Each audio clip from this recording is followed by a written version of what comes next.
Beberapa hari ini kita mendapatkan berita yang cukup hangat tentang LOI atau Letter of Intent antara Menteri Pertahanan Indonesia Prabowo Subianto dengan Menteri Pertahanan Prancis Florence Parly. Apa saja isi dari LOI tersebut? Mari kita simak bersama-sama.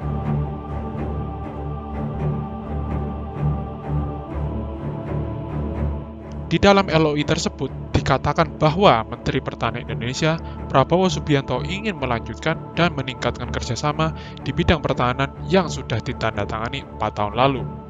Surat LOI ini ditandatangani di Jakarta pada 4 Agustus 2020 dan ditandatangani di Paris pada 17 Agustus 2020. Yang paling disoroti adalah persoalan kerjasama peralatan dan industri strategis pertahanan, termasuk TOT atau Transfer of Technology, yang berarti Indonesia akan mendapatkan Science, Development, and Production dengan syarat tertentu.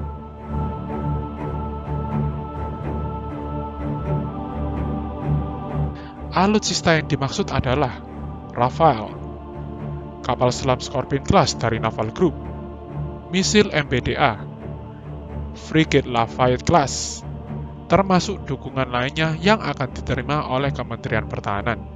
Ini merupakan sebuah proyek yang sangat fantastis, mengingat proyeksi untuk mengakuisisi Rafale saja sudah memakan 50% dari total pinjaman luar negeri. Kapal selam Scorpion dari Naval Group juga akan bersaing dengan kapal selam U-214 dari Jerman. Benar, bukan dari Korea Selatan lagi, karena adanya ketidakpuasan dari TNI Angkatan Laut saat menggunakan kapal selam dari negeri gingseng tersebut.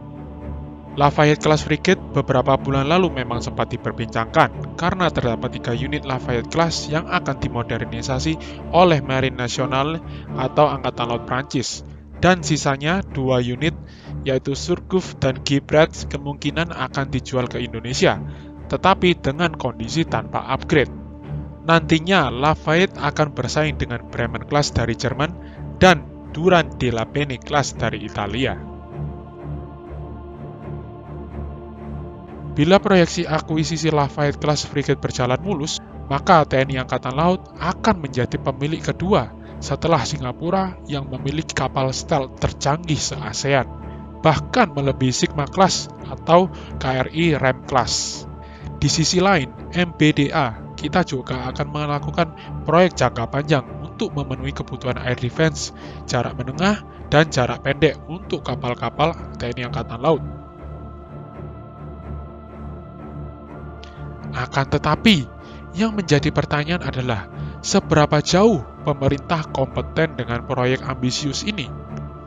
Apakah di masa depan Indonesia akan memiliki kapabilitas untuk memproduksi dan merawat alutsista ini?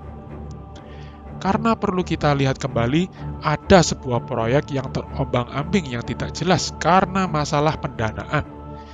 Tentu saja kita semua mengetahui proyek apa yang dimaksud. Tidak salah lagi kalau bukan kerjasama Indonesia dengan Korea Selatan dalam proyek IFX atau KFX.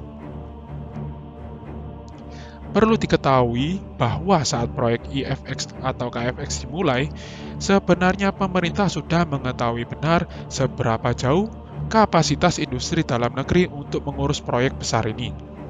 Tapi kenyataannya, pemerintah memang tidak kompeten dengan proyek ini yang hasilnya membuat pihak Korea Selatan marah. Sudah seharusnya industri dalam negeri terkhususnya BUMN yang banyak bermasalah segera memperbaiki diri agar tidak mengalami masalah serupa di masa depan, terutama di bagian manajemen yang dapat merugikan diri sendiri. Tetapi tentu saja kita berharap yang terbaik untuk masa depan industri pertahanan Indonesia. Hanya saja kita tetap harus realistis dengan kemampuan industri itu sendiri.